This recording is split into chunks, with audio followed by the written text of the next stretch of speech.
Ассалаумағалейкум, бронтар, қалайсыңдар? Қалай жерде, жақсы ма? Ауыл ел, үй іші, бала шағамын есен ба? Мен қазір границада отырмын. Уральский Россиядан келіп қиын деп тұрмын.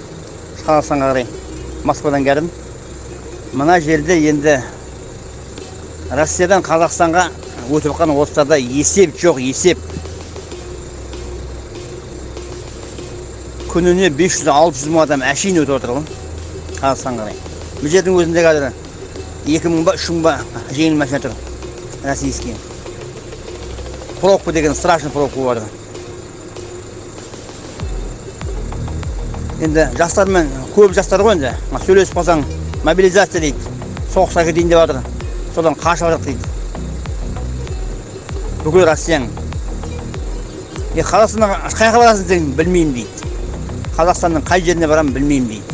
Главный соғыстан құтылсам болды дейді. Сөйтіп қашып жатыр. Жастар бәрі. Не деген адам мынау, не деген. Басшыларың бар, басқаң бар. Бір орыстар жаңа не деді? Путинді бірдеңе пидорас деді ғой. Оның кличкасы сондай деп.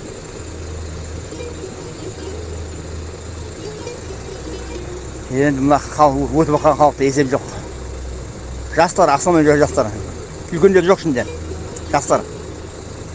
Машинамен де, таксимен келіп түсіп қалып, жай өтіп жатыр Қазақстанға қарай. Қай жаққа баратын өздері білмейді, бірақ кетіп жатыр. Бағана бір осы айтып тұрды. Бір осы айтты, мені алып кететін жаңа нер болса, жаңа қазақтар болса, 100 мың российский берем деп. Мені үйінде біраз ұстап жаңадай тамақ бердім жақсы, 100 мың российский берем деп дейді. Оңай емес. Әркімнің өзінің өмір сүргісі келеді. Не деген халқына келіп жатқан. Есеп жоқ халықта, есеп жоқ. Кіріп жатыр Қазақстанға бәрі, қашып.